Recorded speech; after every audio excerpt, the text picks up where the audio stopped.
안녕하세요. 주말에 가는 집입니다. 오늘은 여러분이 25년도에 가장 기대하고 있으실 만한 체령 쉼터 시행과 관련해서 이야기를 해보려고 합니다.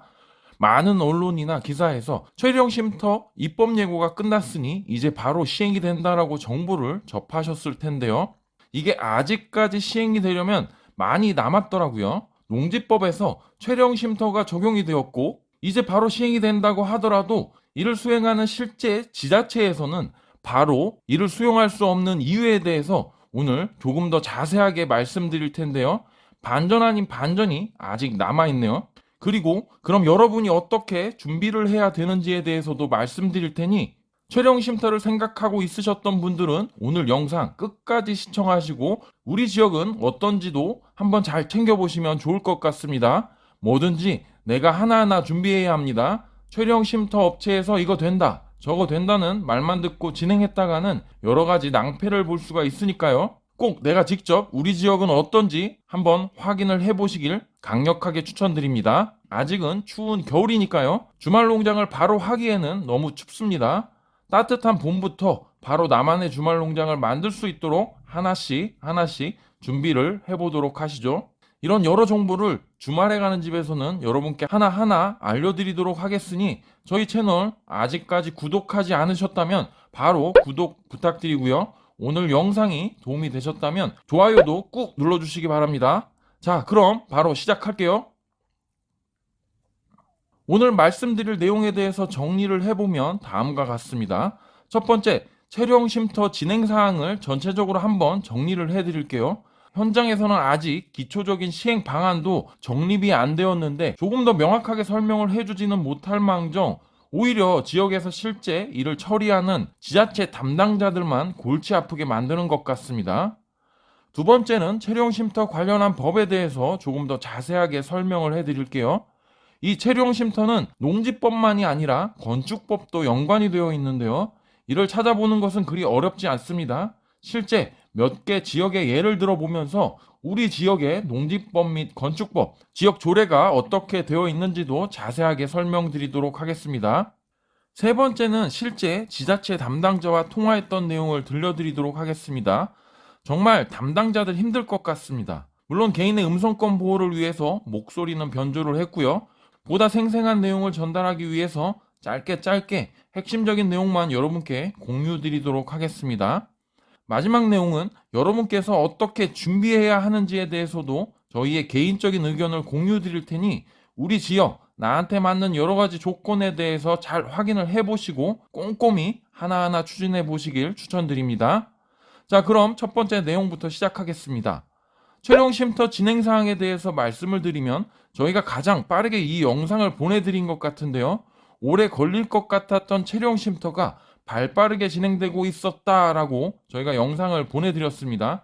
이게 작년 6월인데요. 당시 체령 쉼터 농림축산식품부 담당자와 통화를 해보니 연말 시행을 목표로 진행을 하고 있었다라고 합니다. 물론 농지법 시행령, 시행규칙 등을 정비하려면 입법 예고도 해야 하니 여러 가지 변수가 있을 수 있습니다. 그렇기 때문에 이제는 작년이죠. 24년 연내 시행을 목표로 진행을 한다고 보도자료 및 여러 가지 홍보를 다 해놓았죠. 아마 많이 힘들었을 겁니다. 이 체령 쉼터라는 게 정말 많은 사람들의 주목을 받고 있으니까요. 그리고 7월 말에 체령 쉼터 시행안이 발표가 되었는데요. 이때 10평이라는 기준이 최종 마련되어 보도자료로서 언론지상에 퍼지게 되었고요. 그 외 여러 가지가 이때 포함이 되어 발표가 됩니다.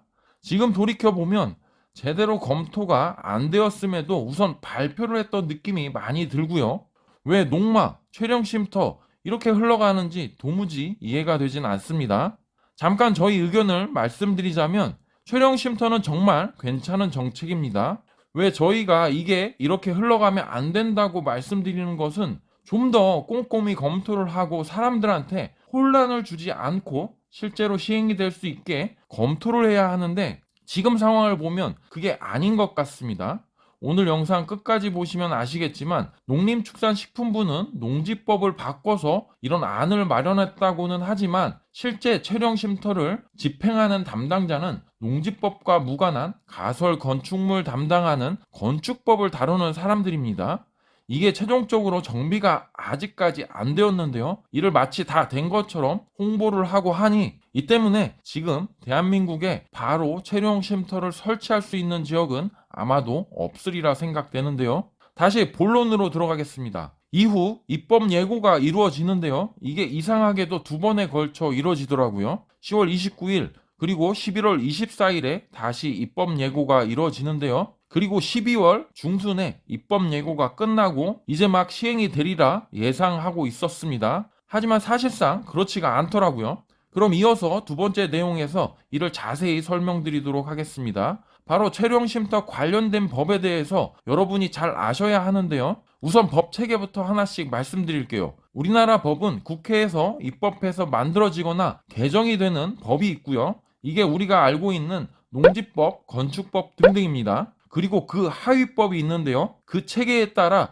시행령과 시행규칙 이렇게 세분화됩니다. 시행령은 대통령령이고요. 농지법 시행규칙은 농림축산식품부령입니다. 즉 시행령은 국무회의를 통해 대통령이 승인을 해야 하는 것이고 시행규칙은 농림축산식품부 장관이 승인을 하면 시행이 되는 것입니다. 이번 체류형 쉼터의 경우 농지법의 개정이 아니라 대통령령인 농지법 시행령과 그 하위법인 시행규칙을 개정함으로써 구체적인 방안을 마련한 것인데요. 그렇기 때문에 이렇게 빠르게 진행이 될 수 있었던 것입니다. 정부에서 입법 절차를 거치지 않고 시행령 개정을 통해서 진행한 것이기 때문이죠. 요즘 나라 전체가 혼란스러운데 아마 입법 절차를 거쳤으면 아직까지 이런 얘기는 나오지도 않았을 겁니다. 조금 더 구체적으로 알아보면 현재 농지법 시행령에는 체류형 쉼터가 반영이 되어 있습니다. 국가법령정보센터에 가시면 우리나라 법을 쉽게 검색하실 수 있는데요. 우선 농지법 시행령을 검색을 하시면 최신 농지법 시행령을 확인하실 수 있고요. 여기서 화면 내 검색을 통해서 검색을 해보시면 되는데요. 이게 띄어쓰기를 맞춰야 검색이 됩니다. 농촌 체류형 쉼터 이렇게 붙였으면 검색이 안 되더라고요. 농촌 체류형 띄고 쉼터 이렇게 쓰시면 검색이 되는데요. 한번 보겠습니다. 이렇게 농촌 체류형 쉼터가 이미 포함되어 개정이 된 것을 알 수 있고요. 근데 이 시행령은 아주 구체적인 사항은 포함되어 있지 않습니다. 보시면 상당히 단순한데요. 2조의 농지법 범위에 농막 및 농촌 체류형 쉼터가 농지에 포함이 될 수 있다 이렇게 정의하고 있고요. 29조에 농촌진흥구역에서 할 수 있는 행위에 농막 및 농촌 체류형 쉼터가 포함되어 있습니다. 이게 답니다. 뭐 더 이상 구체적인 게 없는 것이죠. 그럼 이런 세부적인 것은 어디에 있는 것일까? 바로 농지법 시행규칙입니다. 즉 여러분이 많이 궁금해하시는 체류형 쉼터의 인접도로 요건, 면적 요건 등 이런 것은 모두 시행규칙에 포함되어 있는 것이죠. 그럼 또 국가법령정보센터에서 검색을 해볼게요. 농지법 시행규칙을 검색을 해보면 이렇게 나오는데요. 이게 최근 개정일이 작년 6월입니다.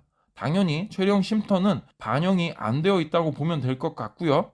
여기도 체류형 쉼터를 띄어서 검색을 해보도록 하겠습니다. 검색어가 없다고 나오고요. 그럼 농막에 대해서 검색을 해볼게요. 농막은 이렇게 검색이 되고요. 농막 등이 범위에서 연면적 20제곱미터 이하, 주거 목적이 아닌 경우로 한정 이렇게 나와 있습니다. 따라서 바로 이 시행규칙이 개정이 되지 않고서는 체류형 쉼터는 시행이 되기 어려운 것입니다. 또 이게 끝일까요? 시행규칙이야 농림축산식품부에서 속도를 내면 아마도 빠르게 개정이 되고 입법될 수 있을 겁니다. 하지만 또 하나가 남았죠. 농지법 시행규칙이 변경된다고 하더라도 바로 이 체류형 쉼터가 시행이 될 수 없는 이유가 또 있습니다. 저희가 여러 지자체 담당자로부터 확인한 사항인데요. 바로 지자체 조례가 있는 것입니다. 근데 이 체류형 쉼터 농막에 대한 가설 건축물 축조 신고는 지자체 어느 부서에서 하는지 아세요? 아마 농막을 이미 놓으신 분들은 아실 건데요. 바로 건축과에서 담당을 합니다. 가설 건축물은 농막만 해당하는 것이 아니기에 농지과에서 협조를 받아 검토를 하지만 그 주관 부서는 건축과인 것이죠. 그럼 이 건축과에서는 어떤 법규를 갖고 이를 판단하냐면 농지조례가 아니라 바로 지자체 건축조례입니다. 몇몇의 지자체 사례를 통해서 한번 알아보겠습니다. 다시 국가법령정보센터로 가시면 여기 자치법규가 있습니다. 여기서 상세 검색을 누르면 지역과 관련 조례를 검색하실 수 있는데요. 수도권 인접지역인 양평군을 예를 들어 한번 보겠습니다.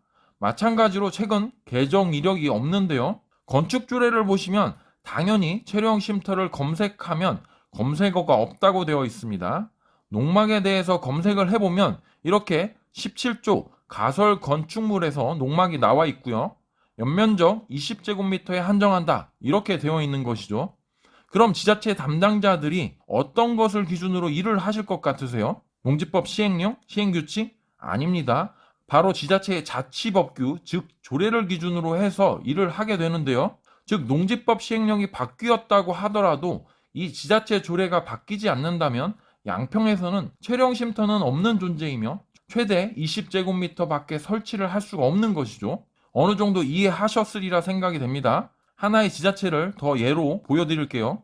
이게 한두 군데가 아닐 것 같고요. 저희가 모든 지자체를 확인해 보진 않았지만 대부분의 지자체에서 이런 건축조례에 농막에 대한 기준이 있으리라고 생각이 됩니다. 충남 천안시의 예를 한번 보여드리도록 하겠습니다. 마찬가지로 검색을 해보면 이 농막에 대한 기준이 나와 있는데요. 농축산물 시설 중 농지법 시행령에 따른 농막, 여기도 마찬가지로 20제곱미터 이하라고 되어 있습니다. 간이 저장고는 33제곱미터 이하로 되어 있긴 하지만 이는 해당되지 않고요. 보셨죠? 여러분이 사시는 지역의 지자체 조례 중에 건축 조례에 이렇게 모두 체류형 쉼터는 아직 포함되어 있지 않습니다. 따라서 바로 이게 시행될 수 없는 것이죠. 마지막으로 통화한 담당자는 이런 얘기도 했는데요. 한 두 달? 두 달 이렇게 이 정도면 되나요? 더 이상 걸릴 것 같아요. 6개월 정도면 충분하겠죠, 그러면? 그것도 좀 사실 어떻게 아, 그러면 더 걸릴 수도 있어요, 6개월. 네, 맞아요. 제가 확답을 못 드리겠어요. 어. 더 오래 걸릴 수도 있고요. 지자체별로 참 얼마나 걸릴지 모르는 형국입니다. 그럼 세 번째 내용으로 넘어가도록 하겠습니다. 지자체 담당자와 통화했던 내용인데요. 저희가 여러 지자체 담당자에게 통화를 해보았는데요. 우선 다들 너무 답답하다는 이야기를 하더라고요. 자, 들어보시죠. 법령이 있어야 되겠죠. 기본 법령에 당연히 농지법에 있겠지만 자치법규에는 그런 법령이 없기 때문에 이제 자치조례를 만들어야 되는 시점이 다가온 거고요. 지금에서야 뭐 이제서 지침 내려와가지고 저희가 뭐 제대로 된 답변을 드릴 수가 없죠. 기준만 알고 있을 뿐이지 그게 그대로 적용된다는 뭐 100% 확정도 없고 아니 뭐 알려주고서 시행을 하라고 해야 되는데 뭐 저희도 솔직히 이제 유튜브 보고 인터넷 보고 찾아가지고 답변하고 그랬는데 머리 아파 죽겠어요 그것 때문에. 농림식품부랑 국토교통부랑 협의가 안 된 상태에서 사실 발표한 거거든요. 건축법이 하나도 안 바뀌었어요. 바뀌려면 같이 바뀌었어야 되는데 건축법적으로 이건 나가야 되거든요. 그래서 그게 정리가 안 돼서 참 이게 조금 어이가 없으시죠? 하지만 이게 현실입니다. 지자체 담당자들도 지침이 내려오긴 했지만 상세한 내용이 없기에 유튜브를 보면서 하나씩 알아가신다고 하니 통화를 했던 저도 괜히 미안할 정도로 아쉽더라고요. 다들 체류형 쉼터가 25년에 바로 시행이 되는 줄 알으셨죠? 왜냐면 언론지상에서 또 시행 주체인 농림축산식품부가 이렇게 홍보를 하고 있으니 당연히 그렇게 알 수밖에 없는 것입니다. 이 체류형 쉼터를 기다리는 사람들이랑 저희가 또 요즘 체류형 쉼터 업체들이 내놓는 10평짜리 쉼터 제품을 많이 보내드리고 있는데요. 다들 이제 시행이 되잖아 이렇게 알고 있는 것입니다. 조금 더 여유를 갖고 기다리시는 게 좋을 것 같다라고 말씀드리고 싶고요. 마지막 내용인데요. 그럼 여러분이 어떻게 확인을 해야 할까요? 어떤 식으로 체류형 쉼터 추진을 해야 할까요?